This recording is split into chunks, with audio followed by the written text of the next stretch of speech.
Mes salutations cordiales, mon nom est Jean-Jacques Lapierre. Merci à vous tous d'être à l'écoute de cette émission culturelle qui met en relief la culture lavalloise et vous fait connaître des intervenants. Aujourd'hui, j'ai un invité tout à fait spécial. Ah, elle est extraordinaire, vous allez voir ça. Elle fait elle est en charge, elle est responsable d'une activité qui s'appelle les tisserands de Laval. Denise Fréchette, ça fait plaisir de vous accueillir. Bonjour, M. Lapierre. Denise Fréchette, d'abord, vous êtes lavalloise depuis longtemps. Ah, depuis 1961. Vous avez vu des choses ici à Laval depuis 1961? Beaucoup? Ben oui, c'était du Vernet, plus la fondation de la ville et tout. Vous faisiez partie des 14 municipalités? Oui. Alors, dans ce coin-là, dans le coin où vous demeuriez, c'était un nouveau coin quand même, c'était un coin de riches. Hein? Ben, peut-être, mais peut-être pas tant que ça non plus, je ne sais pas. Alors, donc, à ce moment-là, ça prenait des activités culturelles. Alors, vous avez commencé à vous intéresser au tissage. Oui, des amis m'ont amené. Finalement, les premiers cours s'étaient donnés à l'école Vanier. C'est une section d'adultes qui était réservée, puis avec un professeur, et les personnes du quartier du Vernet, Saint-Vincent-de-Paul, puis on voulait continuer à travailler ensemble, on voulait créer. Alors, on a décidé de fonder notre association, c'était en 1980. Alors, comme on était jeunes et, je dirais pas flyés, mais... c'est assez dynamique. Oui, on était assez dynamique. On s'est trouvé le nom de l'oiseau qui tisse son nid. Alors, l'oiseau qui... c'est ça. C'est toujours oui, parce qu'une personne qui tisse, on sait que c'est un tisserand, une tisserande. Mais bon, alors, l'oiseau qui tisse son nid, c'est un tisserand. Alors c'est devenu les tisserands de Laval. Atelier de tissage pour compléter l'explication. Qui étaient les fondateurs à ce moment-là? Alors, nous étions 11 tisserandes, avec sous l'inspiration d'une dame, Marie-Jeanne Dion-Contant, de Sainte-Dorothée, elle, qui était là, qui avait été notre professeure. Nous étions plusieurs. Et petit à petit, se sont ajoutées d'autres personnes. On a eu... Madame Le Cavalier, par exemple? Oui, Thérèse Le Cavalier, dans les années... Pierrette Larose aussi, qui était une créatrice assez hors pair. Thérèse Le Cavalier qui a été impliquée en tissage toute sa vie, tout le temps, jusqu'à la fin. Oui, elle travaille. Parce que ça fait seulement 2 ans qu'elle est décédée. Oui, puis elle travaille encore jusqu'à la fin. Elle avait des choses. Et est-ce que vous avez d'autres noms aussi que vous vous rappelez qui faisaient partie du groupe? Ah, exactement. Au début, oui. Je peux vous en nommer. Ça va leur faire plaisir. Non, mais il y en a plusieurs qui sont disparus aujourd'hui, quand même. Ben oui. Alors, vous aviez Isabelle Hamelin, puis vous aviez... le Cavalier, mon Dieu, son prénom, oui. Mais ça veut dire que Madame Valiquette, que je voulais dire, oui. Alors, c'était des gens excessivement, disons que, passionnés par les tissages. Oui. Et au début, je pense que vous aviez sûrement des petits... oui, on avait ce qu'on pouvait avoir à ce moment-là, chacun. Mais on avait quand même été aidés par la ville à nous aider à trouver un local. Puis on s'était équipés, avec certains métiers. Tout de suite, on a donné des cours. Tout de suite, on s'est intéressé aux personnes qui pouvaient nous apporter davantage. Est-ce que vous aviez des gros métiers ou bien c'était seulement des petits? Dans les premières années, ça n'a pas été très long. Nous sommes équipés d'un métier, de très grand métier, 100 pouces, là, pour les personnes. Oui, de l'âge pour les personnes qui veulent faire des Catalognes et tout. Et c'est toujours populaire, c'est toujours le même métier qui fonctionne bien. Mais il n'y a jamais deux choses pareilles qui se font. Hein? Alors, c'est notre but depuis le début, puis toujours. Évidemment, comme c'est un travail collectif, ça prend une idée pour un montage. Et évidemment, bien souvent, la fibre de montage va servir à plusieurs personnes. Mais chez nous, vous ne verrez jamais 2 morceaux pareils. Non, jamais. Jamais. Sauf, évidemment, les pièces du tartan qui sont... le tartan. On va parler du tartan. Moi, j'ai vu naître le tartan, je l'ai encouragé aussi. Oui, je me rappelle. Avec Madame Larose. Pierrette Larose, oui. C'était fantastique. Montrez-nous ça. Vous vous avez deux sortes de tartans. Oui, il y a le tartan de gala. Ici, c'est un châle qui est fait toujours exactement de la même manière, aux mêmes dimensions, et puis qui, entre autres, à Laval, qui est offert aux centenaires. Ah, les centenaires, oui. La ville l'offre aux centenaires, puis à différentes occasions aussi. Alors, c'est un châle. Mais expliquez-nous ce que c'est qu'un tartan. Bon, un tartan,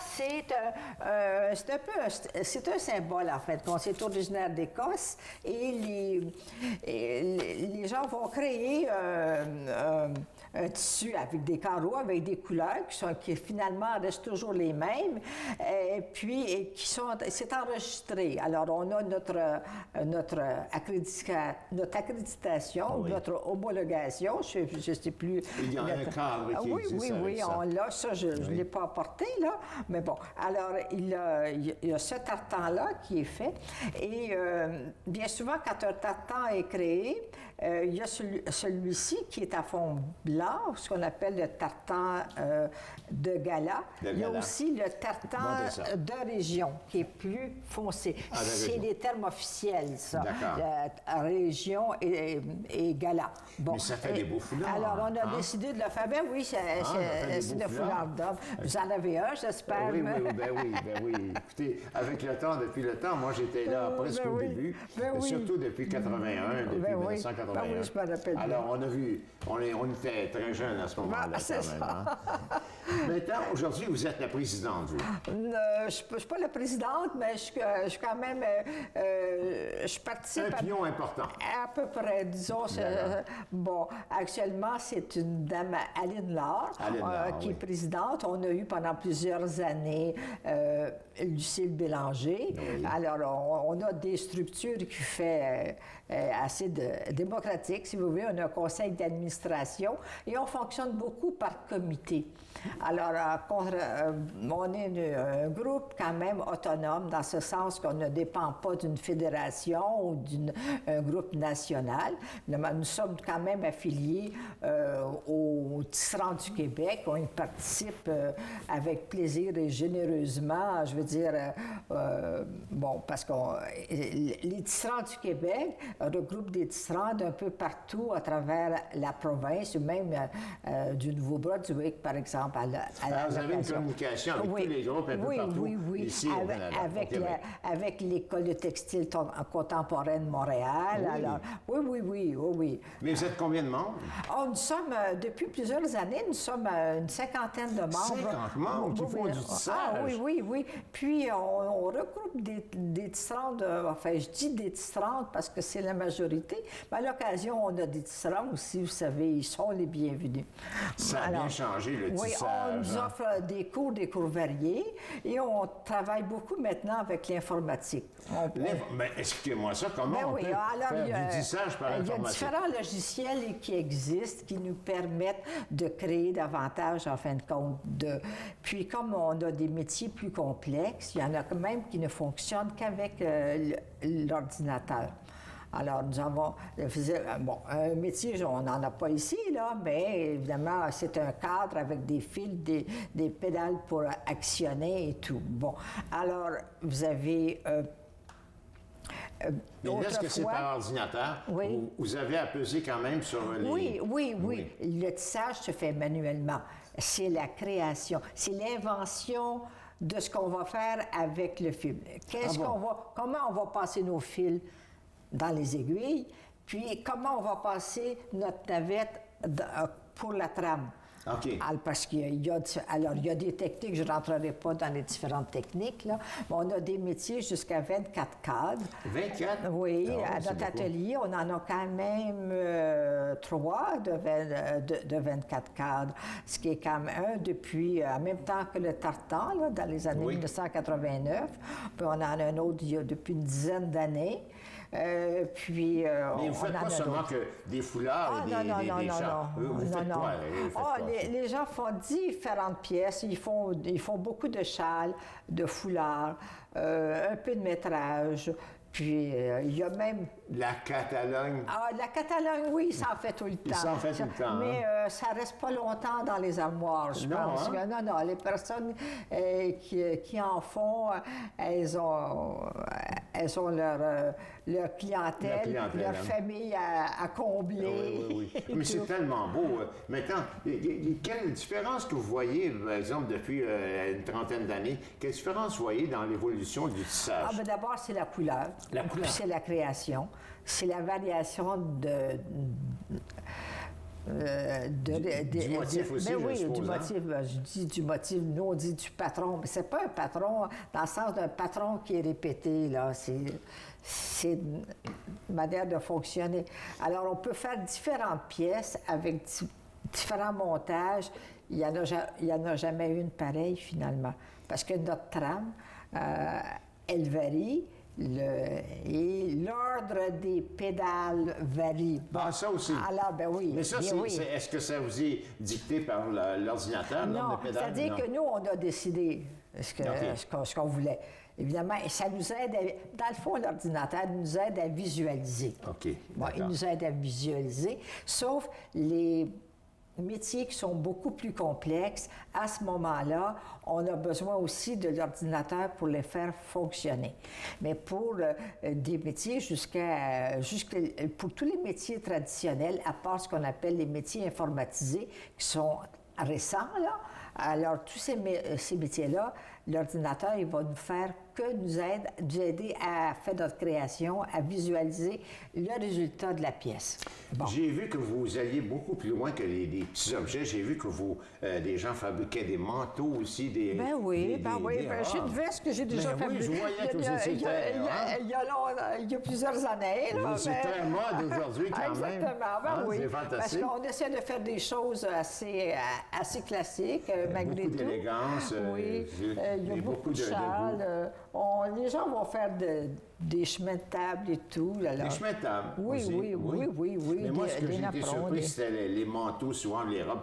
Comme ce que vous avez, c'est beaucoup d'élégance là-dedans, puis c'est très joli, quand même. Vous êtes habillé aux couleurs de Laval aussi. Oui. C'était pas réfléchi, là. Le hasard fait bien les choses. Oui.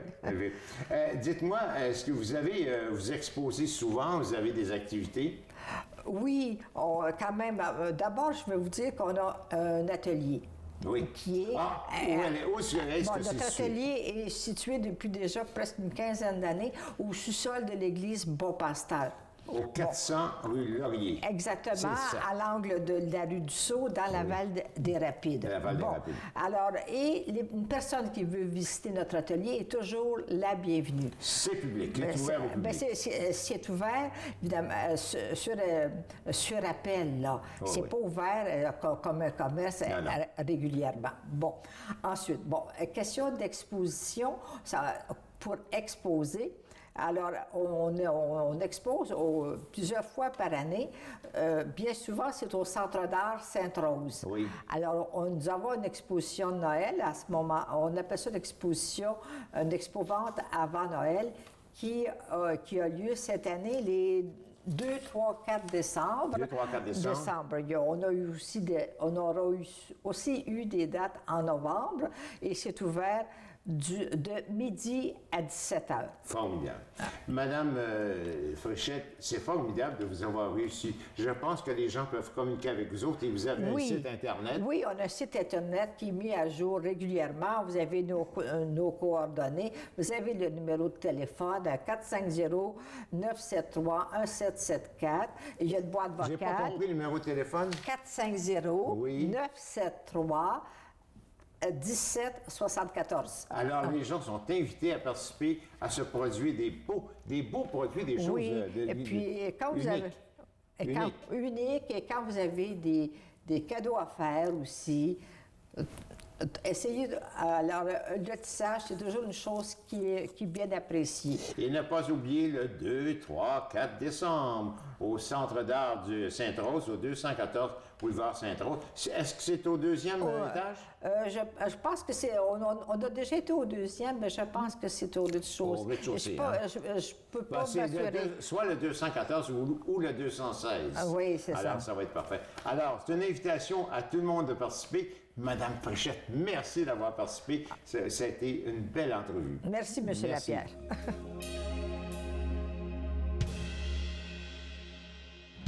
un invité tout à fait spécial. Vous allez voir qu'il a du vécu, ce gars-là, que les arts, il connaît ça. Alors, Louis Perron, c'est un grand plaisir de t'accueillir. Bonjour, bien.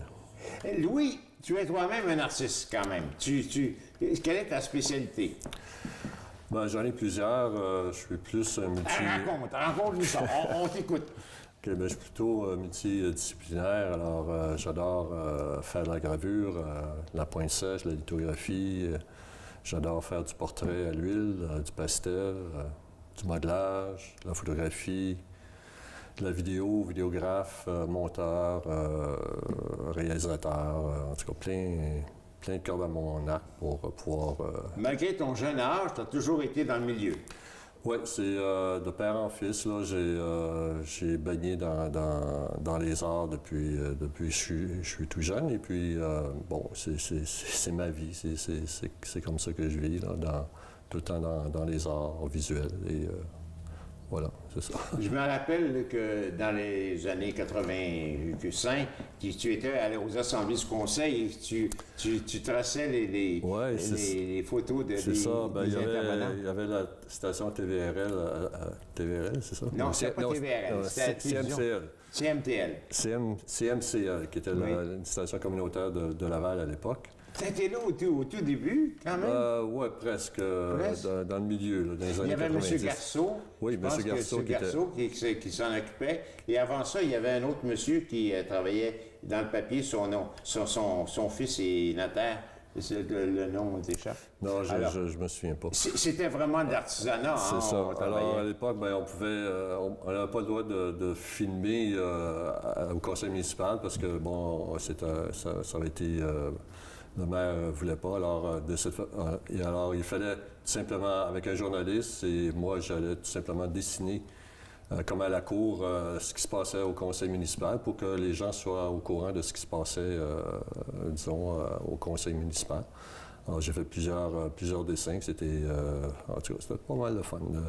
Oui, c'était intéressant parce que tu rencontrais beaucoup de gens à ce moment-là, puis les gens venaient observer les dessins que tu faisais. C'est ça, c'était de voir, ah oui, ça me ressemble, non, ah oui, ça c'est pas mal moi. Est-ce que tu as conservé beaucoup de ces dessins? Oui, bien, je les ai tous conservés, puis entre-temps, on a fait une exposition pour la maire, voir ce que ça avait l'air, tous les dessins qu'on avait faits, puis il a bien aimé ça. C'était sympathique. Là, comme, oui, c'était sympathique. Ouais. C'était vraiment intéressant. Tu as un vécu aussi, tu as fait beaucoup de techniques différentes. Quelles sont les techniques que tu préfères? Moi, j'adore beaucoup la gravure.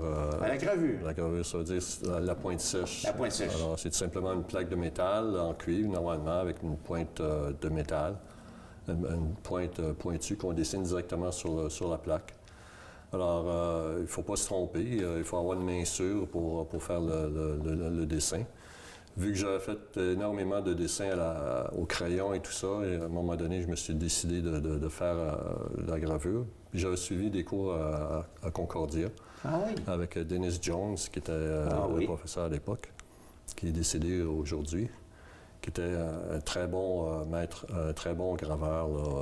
C'était un lithographe. Et c'est ça, c'est avec lui que j'ai fait l'école. Ça nous a permis, entre-temps, de faire la gravure, de réaliser un atelier à Belle-Rivière, à Mirabel. On a monté un atelier là-bas, ça a duré quelques années. Avec qui tu étais pour ces ateliers? On était avec Alain Piroir, qui était maître graveur, puis on est aussi avec... Les noms chers. Monsieur Lapouille, qui était aussi maître graveur. Il y avait Albert Dumouchel dans ce temps-là qui en faisait aussi. Est-ce que c'était ton époque, ça? Non, c'est pas mon époque, ça, c'est beaucoup plus... C'était à l'époque des arts graphiques, hein? C'est ça, les arts graphiques. Moi, c'est plus avec l'atelier circulaire où j'ai rencontré des gens là-bas, là, à l'atelier circulaire, j'ai réussi à faire de la lithographie, à apprendre la litho avec Todd Murray. Ah oui? C'est un très bon lithographe. Et c'est ça. Alors, avec l'atelier, tout simplement, à Belle-Rivière, on a fait de la formation aux Autochtones de Kanetasake à Oka. Ça ne devait pas être facile? Non, ça a très bien été. Les gens étaient très motivés et puis ça a ouvert des marchés pour eux autres pour pouvoir produire leurs œuvres. Justement, à Montréal, il y a déjà un réseau qui est bien établi pour distribuer leurs œuvres et puis c'est une bonne façon pour eux autres de, en tout cas, gagner leur vie. Au niveau de la créativité, quelle est la technique qui te permet de te laisser aller au niveau de la créativité? Ben, moi, j'adore d'être dans le public. Alors, si je vois l'inspiration, je vais dans les cafés, ou tout simplement les peindre à l'extérieur. Mais c'est vraiment de travailler sur place avec les gens, avec l'environnement que j'ai autour de moi. Je trouve ça très inspirant parce que les gens, ce sont des modèles vivants, naturels.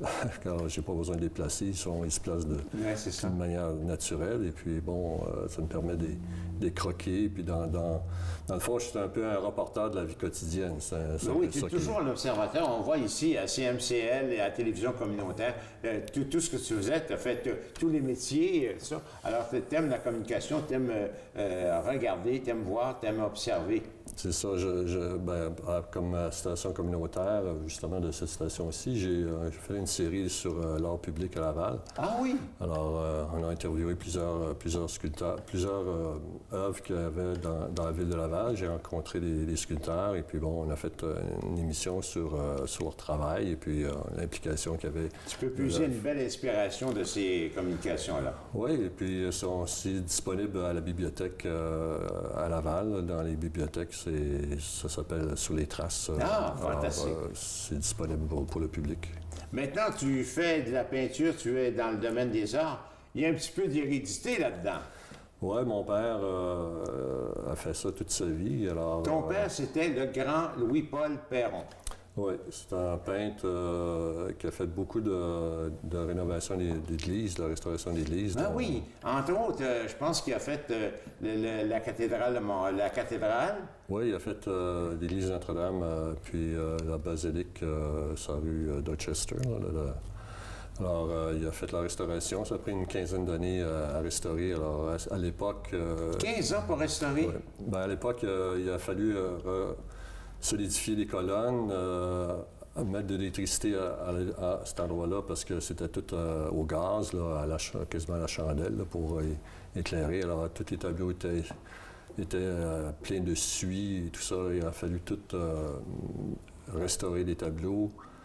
Redécorer l'église au complet, refaire les planchers, en tout cas, c'était lui qui était maître d'œuvre de toute l'organisation. Tout un travail. On lui doit beaucoup au niveau culturel. Oui, en tout cas, il a réussi à faire un très bon travail, comme la peinture qu'il y a dans l'église. C'est pas la peinture industrielle, c'est vraiment la peinture à tableau qui venait de chez Talens, des gros, ça venait en galon et tout ça. Alors, il y a du vrai bleu cyrillien, l'or qu'il y a dans l'église, la vraie feuille d'or 24 carats qui venait d'Angleterre. Alors, c'est tout un bijou là, de décoration carrément extraordinaire. C'était tout un artiste. Moi, j'ai eu le plaisir de le connaître. Écoute, puis j'ai travaillé un petit peu avec. J'ai vu ce qu'il pouvait faire. Et puis, c'est sa technique. Et puis, lorsqu'il vendait un tableau, son tableau n'était pas jamais signé. Il le signait uniquement quand la personne venait chercher son tableau. Oui, pour lui, un tableau n'était jamais fini. Il n'était jamais fini. Il y avait toujours quelque chose qu'on pouvait y rajouter pour qu'il soit plus à sa valeur. Alors, il a commencé, quand les églises, quand on a commencé à mettre les saints à la porte et tout ça, on a fait le ménage dans les années 60, 67, 68, dans ces années-là, il a commencé vraiment à s'occuper de son travail. Alors, il a fait beaucoup de pastels, des scènes de pastel. Le pastel a permis de développer sa technique qui s'appelle le mouvementisme. Ah, le mouvementisme. Alors, le mouvementisme, explique-moi un petit peu quoi ça consiste. Je crois qu'on a des modèles ici. Je crois que tu as apporté un modèle qui est vraiment... il y a un tableau qui est à côté de moi ici. À l'arrière. Le mouvementisme, c'est basé surtout sur la composition. Et le mouvement. Le mouvement, c'est la façon de le faire. C'est bon pour vous donner l'impression des mouvements, c'est avec des lignes. Alors chaque ligne aide à structurer la composition dans le tableau. si on regarde ça de plus près, ça a l'air d'une abstraction dans le fond. Là, si on regarde zone par zone, c'est vraiment de la pure abstraction, mais quand on regarde un ensemble, ça fait quelque chose de réaliste, mais dans son ensemble. Mais en réalité, c'est de l'abstraction, mais d'une manière réaliste. Toutes les lignes, toutes les formes ont été étudiées auparavant au pastel. Il y a eu beaucoup de 5. Puis les 5 étaient vraiment extraordinaires au pastel, mais là, ils pouvaient le refaire à l'huile pour pour pouvoir donner, justement, laisser des traces plus, disons, plus tangibles du travail. Parce qu'actuellement, il ne reste plus beaucoup de peintures de Louis-Paul. Il n'y en a pas. Je pense que vous autres, la famille, vous n'en avez pas beaucoup, hein? Vous n'en avez pas beaucoup? Non, on a quelques œuvres, mais pas énormément, mais il y a beaucoup de tableaux qui sont dans des collections privées. Alors, oui, moi j'ai le plaisir d'en avoir 2. Celle-ci que tu vois ici, celle-ci, c'est une œuvre de son début quand même, qui est beaucoup plus hachée. Alors, il en était très fier quand même. Oui, c'est une scène justement qui était faite à Laval-sur-le-Lac, dans un petit local. On réunissait des artistes Le local ensemble. sur la rue Dion. Non, c'est le local qui était juste à côté, à Laval-sur-le-Lac, près du parc, là, où il y a le débarcadère de bateaux et tout ça. À l'époque, c'était une station de pompiers. Les pompiers étaient là, puis en haut, il y avait une genre de petite classe là, pour enseigner, tout ça. Puis, on réunissait des artistes de la région pour faire du portrait. Puis maintenant, toi, tu demeures dans un autre local où il a travaillé beaucoup, sur la rue Dion. Bon, ça a l'air d'une petite chapelle, quoi. Oui, c'est une petite maison là, qui était le studio de mon père, où moi j'habite encore à cet endroit-là. Et puis bon, c'est à cet endroit-là qui a fait toutes les scènes, en tout cas importantes, là, son travail et tout ça, ça a été fait à cet endroit-là. Louis, c'est tout le temps qu'on a. Alors, je suis très content que tu aies été présent pour nous parler d'abord de toi, de ton père. On peut communiquer, on peut voir sur Internet un petit peu ce que tu fais, puis on peut communiquer avec toi. Oui, tout à fait. Il y a juste à taper mon nom, Louis Perron. Louis Perron. Artiste peintre, et puis vous allez trouver toute l'information que vous désirez. Louis, c'est fantastique. C'était un grand plaisir de t'avoir accueilli. Merci. Merci beaucoup.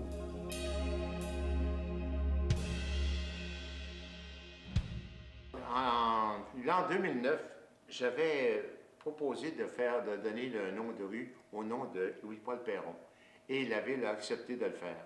À ce moment-là, on a fait faire des plaquettes du nom de rue. Et j'avais pas eu l'occasion de remettre cette plaquette du nom de rue de Louis-Paul Perron. Alors aujourd'hui, c'est avec plaisir que je remets cette plaquette de Louis-Paul Perron, du nom de la rue Louis-Paul Perron, qui est à Sainte-Rose. Ça fait plaisir.